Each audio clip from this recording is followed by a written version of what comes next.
শিক্ষার্থীরা তোমরা কেমন আছো? আশা করি ভালো আছো, বাসায় আছো, নিরাপদে আছো। কুমিল্লা মডার্ন হাই স্কুল কর্তৃক ভিডিও ক্লাসে তোমাদের সবাইকে জানাচ্ছি স্বাগতম। আজকে আমি ষষ্ঠ শ্রেণীর শিক্ষার্থীদের জন্য 2.2 অনুপাত ও শতকরা সম্পর্ক এই অধ্যায়ের গাণিতিক সমস্যাগুলো সমাধান করার চেষ্টা করব। আশা করি সবাই আমার সাথে থাকবে, সম্পূর্ণ ভিডিওটি দেখবে এবং এই ক্লাস আজকে উপভোগ করবে। তাহলে দেখো, আমরা বোর্ডে শতকরায় প্রকাশ করো 1 নং, তোমাদের বইয়ের 2.2 এর 1 নংয়ে লেখা আছে শতকরায় প্রকাশ করো। এখানে আমি 4টা সমস্যা তুললাম, বইয়ে আরও বেশি আছে। এই 4টা অনুযায়ী বাকিগুলো তোমরা আশা করি করতে পারবে। তাহলে এই 4টা যদি সমাধান করি তাহলে অবশ্যই তোমরা বাকিগুলো করতে পারবে। এই 4টা মনোযোগ দিয়ে দেখি, তাহলে আমরা বাকিগুলোও সমাধান করতে পারব। প্রথমটা আছে 4/3 শতকরায় প্রকাশ করো। শতকরায় প্রকাশ কি সেটা আগে বুঝতে হবে। শতকরা হচ্ছে একটি ভগ্নাংশ যার হর 100। তাহলে শতকরা আমরা সিম্বলটা দেখি। সিম্বলটা হচ্ছে, এটা হচ্ছে শতকরা পার্সেন্টেজ, এর মান হচ্ছে, যদি আমরা এটাকে করি 100/1।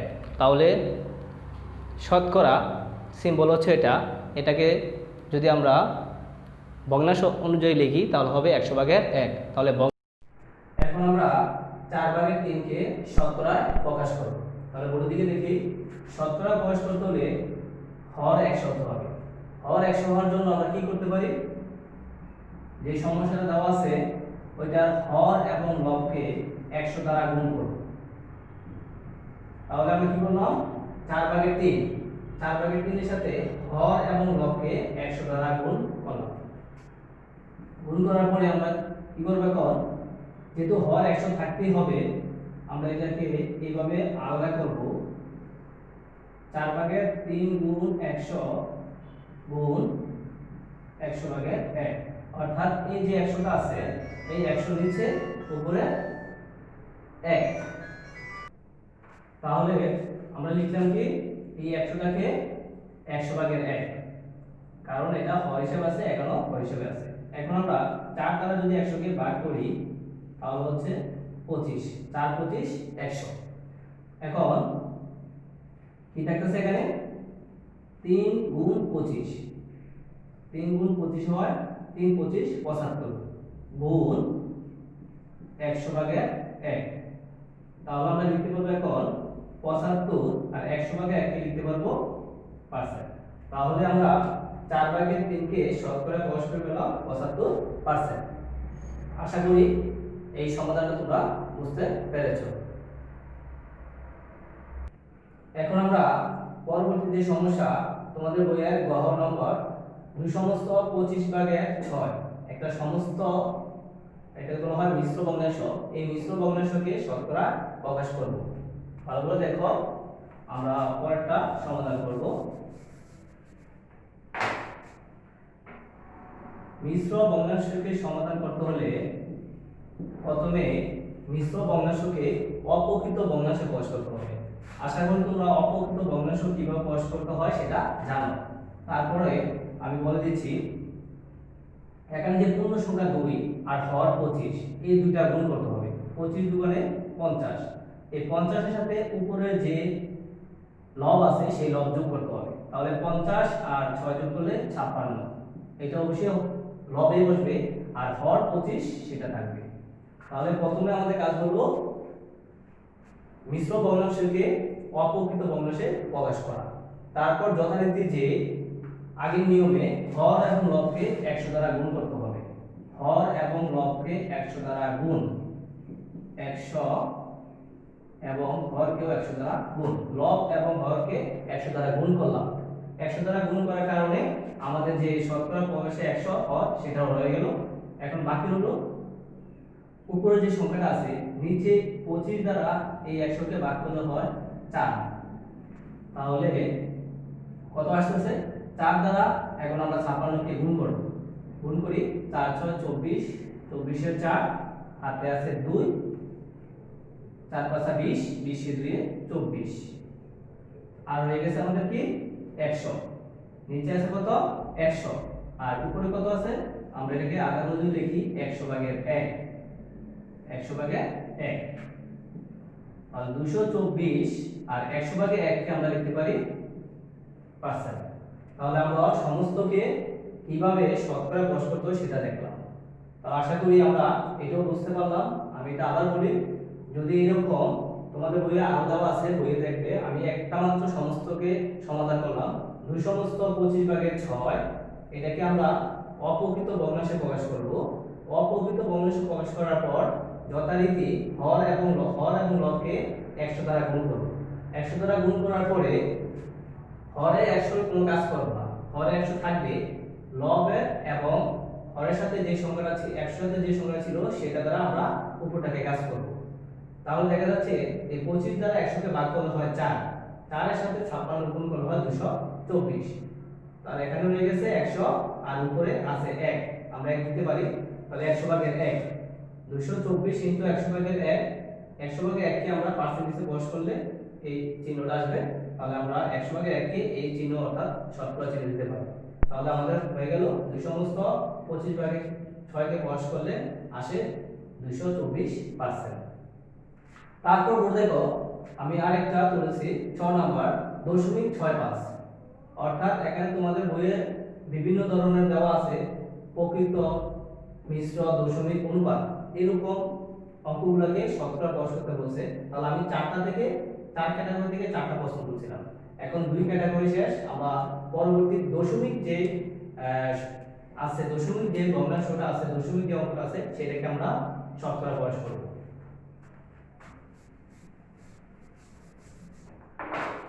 তাহলে হচ্ছে 0.65, এটাকে যদি আমরা প্রথমত কি করব, 0.65 কে আমরা দশমিক করব। 65 দশমিকের জন্য 1, আর প্রত্যেকটা এখানে যতটা অঙ্ক আছে ততটা শূন্য। তাহলে কত হলো, দশমিকের জন্য 1, এখানে ডিজিট আছে দুইটা 6 5, তাহলে দুইটা শূন্য। তাহলে 100 ভাগের 65, 100 ভাগের 65 হলে যেহেতু হর 100 হয়ে গেছে, আমরা জানি হর যদি 100 হয় তাহলে এটা পরিবর্তে পার্সেন্ট বসা যায়। তাহলে 65 আর হর 100, এই কারণে 65%। তাহলে আমরা বুঝতে পারলাম যে দশমিক যেগুলো আছে সেগুলোকে শতকরা প্রকাশ করা আমরা এইভাবে করব। বইয়ে আরো একটা দেওয়া আছে, সেটা আশা করি এই নিয়ম অনুযায়ী তোমরা করে ফেলবা। তারপর আসো বর্গীয় জ 3:10, 3:10, এটা একটা অনুপাত। তো এটাকে আমরা কিভাবে শতকরা প্রকাশ করব, এটাকে আমরা লিখতে পারি 10 ভাগের 3, 10 ভাগের 3। এই 10 ভাগের 3 কে আমরা নিয়ম অনুযায়ী হর এবং লবকে 100 দ্বারা গুণ করব। হর এবং লবকে 100 দ্বারা গুণ, তাহলে 100 দ্বারা গুণ করলে এই 10 দ্বারা যদি 100 কে ভাগ করি তাহলে 10। এবার উপরের সংখ্যা 3 গুণ 10 হয় 30, আর এখানে আছে 100 ভাগের 1, 100 ভাগের 1, তাহলে 30, আর 100 ভাগের 1 এর পরিবর্তে আমরা লিখতে পারি পার্সেন্ট, তাহলে 30%। তাহলে 3:10 কে আমরা শতকরা প্রকাশ করে পাই 30%। বাকি বইয়ে যেগুলো দেওয়া আছে সেগুলো করতে পারবে। এখন আমরা আমাদের বোর্ড বইয়ের 2 নং যে প্রশ্নগুলো আছে, সামান্য ভগ্নাংশ ও দশমিক ভগ্নাংশে প্রকাশ, এখান থেকে আমি দুইটা সমস্যা সমাধান করব, বাকি দুইটা তোমরা নিজেরা করবে। তো দেখো সামান্য ভগ্নাংশ এবং দশমিক ভগ্নাংশে কিভাবে প্রকাশ করতে হয়। ক যে প্রশ্নটা আছে 45%, তাহলে আমরা 45% কি করব, 45 এ পার্সেন্টের পরিবর্তে লিখব 100 ভাগের 1। আমরা যেহেতু আগে বলছি শতকরা একটি ভগ্নাংশ যার হর 100, তাহলে এই শতকরা অর্থাৎ পার্সেন্টের পরিবর্তে তুমি 100 ভাগের 1 লিখতে পারো। এখন আমরা কি করব, 45 গুণ 100 ভাগের 1, এটাকে 100 দ্বারা কি করব, 45 কে ভাগ করব, অর্থাৎ এটাকে আমরা সামান্য ভগ্নাংশে প্রকাশ করব। আমরা যদি এটাকে 5 দ্বারা ভাগ করি হয় 9, 5 9 45, আর এটাকে যদি আমরা 5 দ্বারা ভাগ করি তাহলে হয় 20। তাহলে কি দাঁড়ালো 20 100 অর্থাৎ 20 ভাগে কত 9, 20 ভাগে 9। এখন 20 ভাগে 9 এটা হচ্ছে সামান্য ভগ্নাংশ। এই সামান্য ভগ্নাংশকে তুমি প্রকাশ করতে হবে দশমিক ভগ্নাংশে। তাহলে একটা অংশ পেলাম সামান্য ভগ্নাংশ, এটাকে দশমিক ভগ্নাংশে কিভাবে প্রকাশ করবা, অর্থাৎ অ্যানসার দশমিক আসতে হবে। আবার তোমরা কি করবা, এখন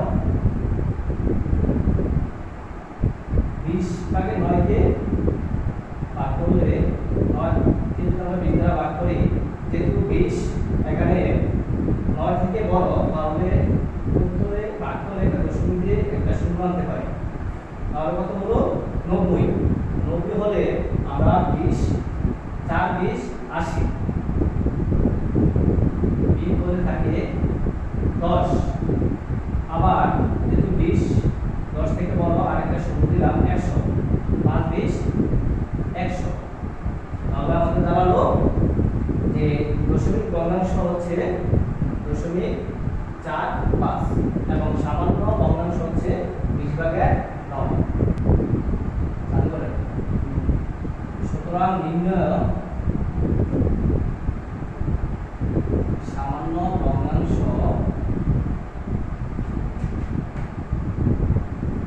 20 ভাগে 9 এবং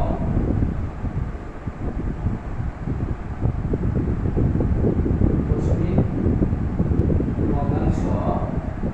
ভগ্নাংশ হচ্ছে 0.45। তাহলে আমরা ক নাম্বার যে সমস্যা ছিল সেটা সমাধান করলাম।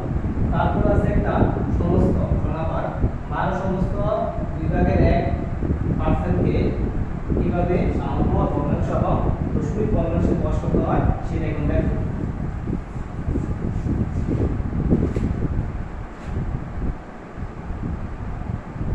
12 সমস্ত 2 ভাগের 1%।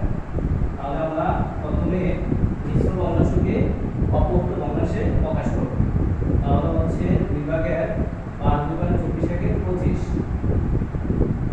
2 ভাগের 25%। 2 ভাগের 25% কে তোমরা কি করতে পারবে, এই পার্সেন্টের পরিবর্তে লিখবে 100 ভাগের 1, 100 ভাগের 1। এখন আমরা যদি 25 দ্বারা 100 কে ভাগ করি তাহলে হয় 4। তাহলে পরে থাকতেছে 2 গুণ 4 মানে 8 উপরে 1। তাহলে আমরা পেয়ে গেলাম যে 12 সমস্ত 2 ভাগের 1% কে যদি সামান্য ভগ্নাংশে প্রকাশ করি 8 ভাগের 1। এবার দ্বিতীয় অংশ দশমিক ভগ্নাংশ। তাহলে দশমিক ভগ্নাংশে প্রকাশ করলে আবার আমরা যে সামান্য ভগ্নাংশ পেয়েছি 8 ভাগের 1 এটাকে ভাগ করব। তাহলে 1 কে কিভাবে ভাগ করব, তাহলে এর আগে আমরা দেখছিলে যে দশমিক দিয়ে একটা শূন্য দিলাম, তাহলে 10। তাহলে 8 কে 8 বিয়োগ করলে হয় 2। তাহলে 2 দিয়ে ভাগ যায় না, আরেকটা শূন্য দিলাম 20। 8 দুবারে 16, 4 আবার শূন্য দিলাম 5 8 40। তাহলে আমরা এটা পেয়ে গেলাম যে 12 সমস্ত 2 ভাগের 1 কে যদি আমরা সামান্য ভগ্নাংশে প্রকাশ করি 8 ভাগের 1 এবং দশমিক ভগ্নাংশে প্রকাশ করি 0.125। আশা করি বইয়ের যে বাকি দুটো রয়েছে সেটা তোমরা এই অনুযায়ী করতে পারবে।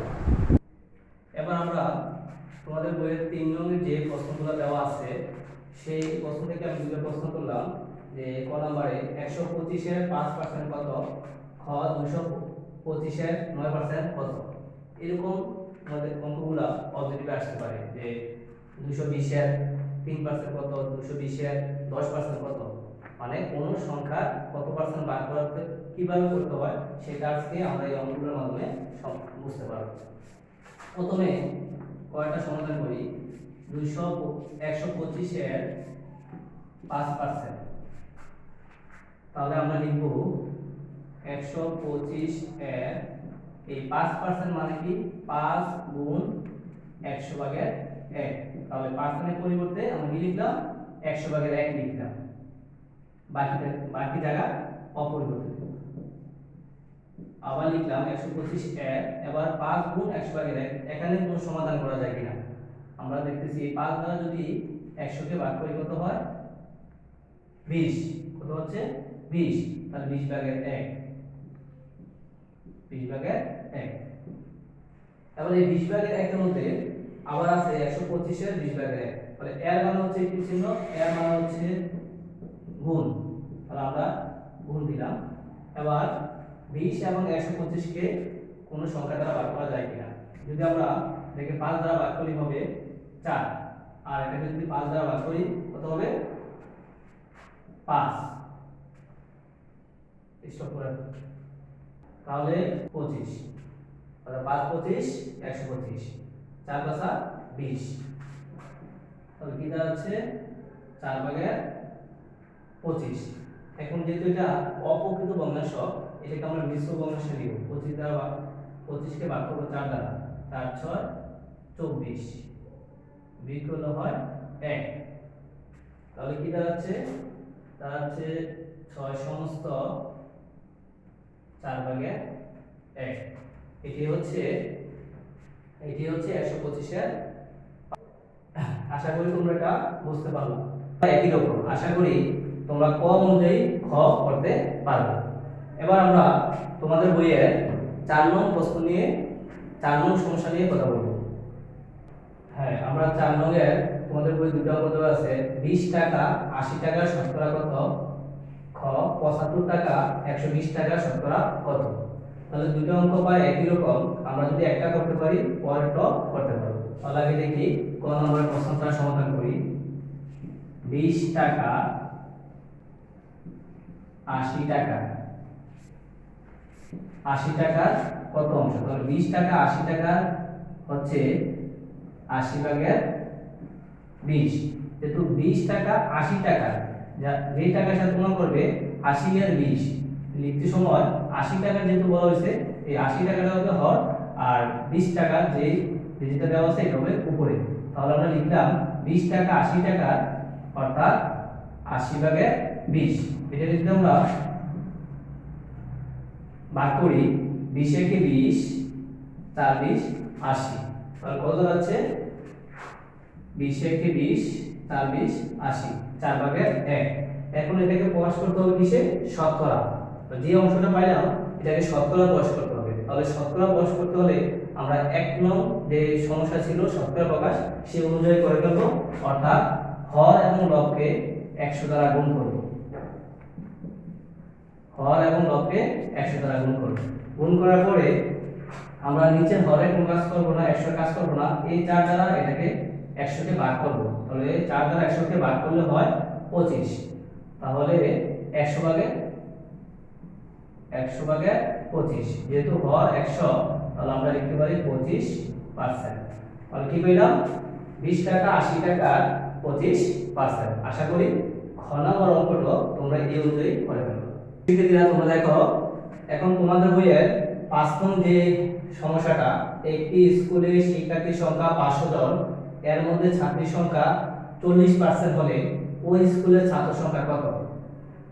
এই অঙ্কটার মধ্যে তোমরা তোমাদের বইয়ে 10 এবং 11 নং যে দুটো অঙ্ক আছে, এই নিয়ম অনুযায়ী বাকি দুটো করতে পারবে। তাহলে অবশ্যই এই অঙ্কটা মনোযোগ দিয়ে তোমরা দেখবে, বুঝবে, তাহলে 10 11 করতে পারবে। তাহলে পরে আমরা 5 নং অঙ্কের সমাধান করব। সমাধান কি লেখা আছে, একটি স্কুলের শিক্ষার্থীর সংখ্যা 500, অর্থাৎ টোটাল শিক্ষার্থী সংখ্যা, শিক্ষার্থী বলতে এখানে ছাত্র ছাত্রী দুটোটা মিলে হচ্ছে শিক্ষার্থী সংখ্যা 500 জন। এর মধ্যে ছাত্রীর সংখ্যা 40%, ছাত্রীর সংখ্যা 40%। তাহলে তোমরা 40% বলতে কি বোঝো, 40% বলতে বোঝায় 100 জনে 40 জন, 100 জনে 40 জন। তাহলে মোট ছাত্র আছে কতজন, সরি মোট শিক্ষার্থী আছে কতজন, 500 জন। তাহলে আমরা 500 জনে কতজন ছাত্রী সেটা আগে নির্ণয় করব। তাহলে আমরা প্রথমে লিখব 40% ছাত্রী, এর মান হচ্ছে অর্থাৎ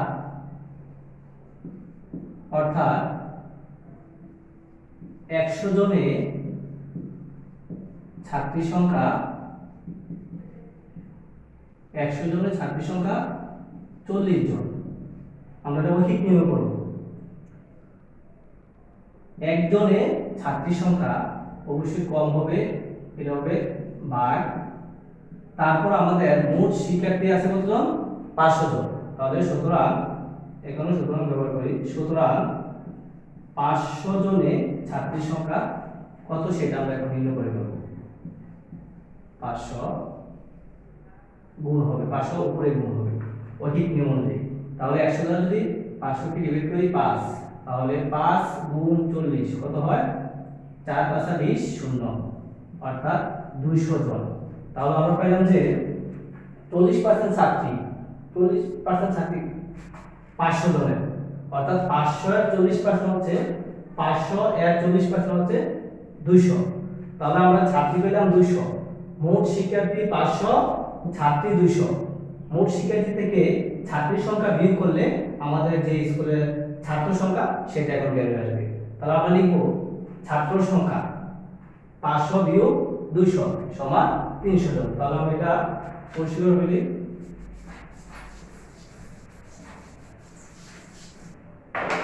আমরা লিখব সুতরাং ওই স্কুলের ছাত্র সংখ্যা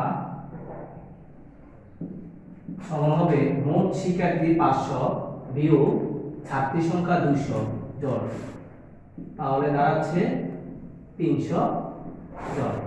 সুতরাং ওই স্কুলের ছাত্র সংখ্যা 300 জন। আশা করি তোমরা বুঝতে পেরেছো। এই অঙ্কটার মতোই তোমরা 10 এবং 11 অঙ্ক দুটা সমাধান করতে পারবে। প্রিয় শিক্ষার্থীরা, এবার আমরা তোমাদের বইয়ের 6 নং যে সমস্যাটা, ডেভিড সাময়িক পরীক্ষায় 900 নম্বরের মধ্যে 600 নম্বর পেয়েছে, সে শতকরা কত নম্বর পেয়েছে? প্রথম প্রশ্ন শতকরা কত নম্বর পেয়েছে। দ্বিতীয় প্রশ্ন মোট নম্বর ও প্রাপ্ত নম্বরের অনুপাত নির্ণয় করো। এর কি হবে? অনুপাত নির্ণয় করো। অনুপাত নির্ণয় করো। তাহলে এই সমস্যাটার মতোই আমরা আরেকটা সমস্যা আছে তোমাদের বইয়ে 8 নং প্রশ্ন, সেটাও তোমরা এই 6 নং প্রশ্ন যখন সমাধান করবে তাহলে 8 নং যে সমস্যা আছে সেটাও সমাধান করতে পারবে। তাহলে আমরা 6টা আগে কমপ্লিট করি। ডেভিড সাময়িক পরীক্ষায় 900 নম্বরের মধ্যে 600 নম্বর পেয়েছে, তাহলে কি লিখব আমরা?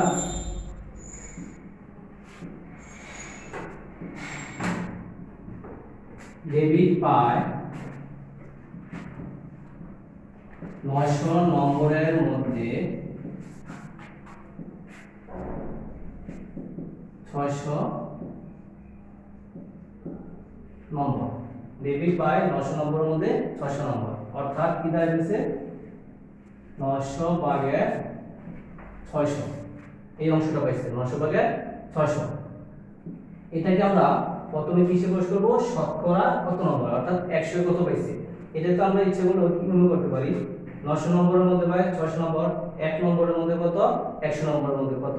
অথবা আমরা যদি এটাকে শতকরা প্রকাশ 100 দ্বারা গুণ করি, হর এবং লবকে 100 দ্বারা গুণ করি, প্রয়োগ করতে পারি। তাহলে আমরা যদি প্রতিক্রমে করি তাহলে সুবিধা হবে তোমাদের জন্য।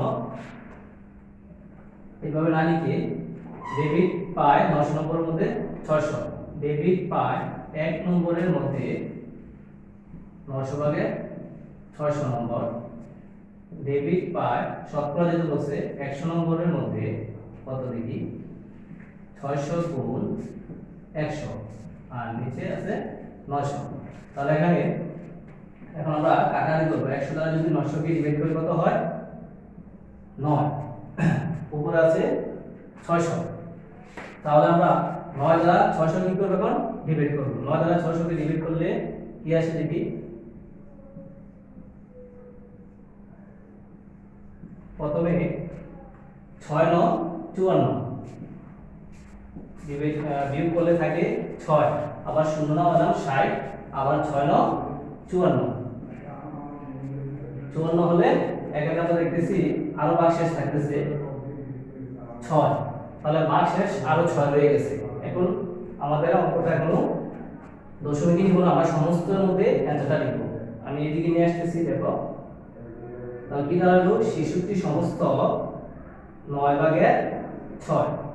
যেহেতু এখানে 66 সমস্ত 9 ভাগের 6 আছে, এই দুইটাকে আমরা 3 দ্বারা ডিভাইড করতে পারি। 3 দ্বারা ডিভাইড করলে 3 দুগুণে 6, 3 তিরিকা 9, অর্থাৎ কি দাঁড়ালো 66 সমস্ত 3/2। তাহলে ডেভিড কি পাইলো 100 নম্বরের মধ্যে পাইছে 66 সমস্ত 3/2 নম্বর। এখানে থাকবে নম্বর, এখানে থাকবে নম্বর। তাহলে আমরা দেখলাম যে ডেভিড 900 নম্বরের মধ্যে 600, 100 নম্বরের মধ্যে পাইছে 66 সমস্ত 3/2 নম্বর। অর্থাৎ আমরা এটাকে যদি শতকরা প্রকাশ করি অর্থাৎ পার্সেন্ট ব্যবহার করি, সুতরাং সে পেয়েছে আমরা কি লিখব, সে পেয়েছে লিখব। তাহলে আমরা কি লিখব, শেষে লাইনটা লিখব সুতরাং ডেভিড পেয়েছে কত পার্সেন্ট, ডেভিড 66 সমস্ত 3/2% নম্বর পেয়েছে।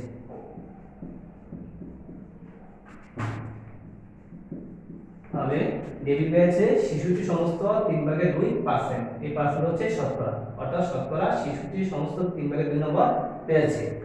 দ্বিতীয় অংশ আছে এখানে কি মোট নম্বর এবং প্রাপ্ত নম্বরের অনুপাত। তাহলে মোট নম্বর কত 900 আর প্রাপ্ত নম্বর হলো 600। তাহলে এই দুইটার এখন অনুপাত আমরা বের করব।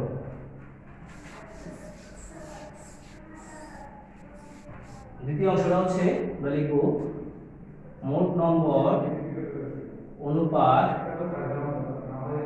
প্রাপ্ত নম্বর, মোট নম্বর প্রাপ্ত নম্বর। তাহলে মোট নম্বর এবং প্রাপ্ত নম্বর অনুপাত, মোট নম্বর হচ্ছে 900 অনুপাত প্রাপ্ত নম্বর 600।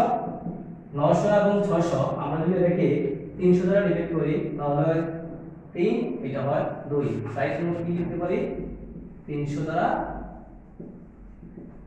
ভাগ করে, প্রত্যেকটাকে 300 দ্বারা ভাগ করে। তাহলে আমাদের দুটো অ্যানসার, একটা হলো ডেভিড শতকরা পেয়েছে 66 সমস্ত 3/2% আর মোট নম্বর আর প্রাপ্ত নম্বরের অনুপাত 3:2। আশা করি তোমরা এই অঙ্কটা বুঝতে পেরেছো। এই অঙ্কটার মতোই তোমাদের বইয়ে যে 8 নম্বর অঙ্কটা আছে ওই 8 নম্বর অঙ্কটা তোমরা সমাধান করতে পারবে। এখন আমরা চলে যাব পরবর্তী অঙ্কে। পরবর্তী অঙ্কটা ছিল 7 নং। মুসান্না বইয়ের দোকান থেকে একটি বাংলা রচনা বই 84 টাকায় ক্রয় করলো, কিন্তু বইটির কভারের মূল্য লেখা ছিল 120 টাকা। সে শতকরা কত টাকা কমিশন পেল?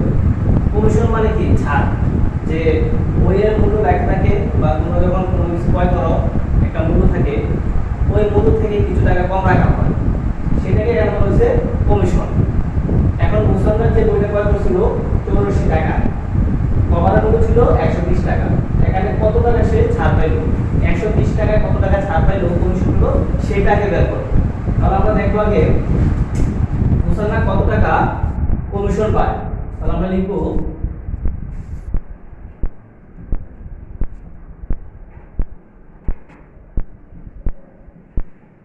মুসান্না কমিশন পায়,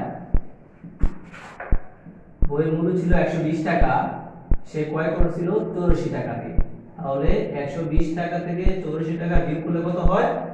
তাহলে এটা 10, 10 থেকে 4 বিয়োগ করলে 6, হাতে 1, 9, এটা হচ্ছে 12, তো 12 থেকে 9 বিয়োগ করলে 3, হাতে 1, 1 থেকে বিয়োগ করলে 0, তাহলে 36 টাকা। তাহলে মুসান্না কমিশন পায় 36 টাকা। এখন আমাদের শতকরা কত টাকা কমিশন পেল সেটা বের করতে হবে। তাহলে আমরা এটা ঐকিক নিয়মে করব। কিভাবে করব? 120 টাকায় কমিশন পায় 36 টাকা, 1 টাকায় কত, 100 টাকায় কত। আশা করি তোমরা বুঝে ফেলছো, করতেছো। যারা বুঝতে পারো নাই বোর্ড থেকে লিখো। তো আমরা লিখব 120 টাকায় কমিশন পায়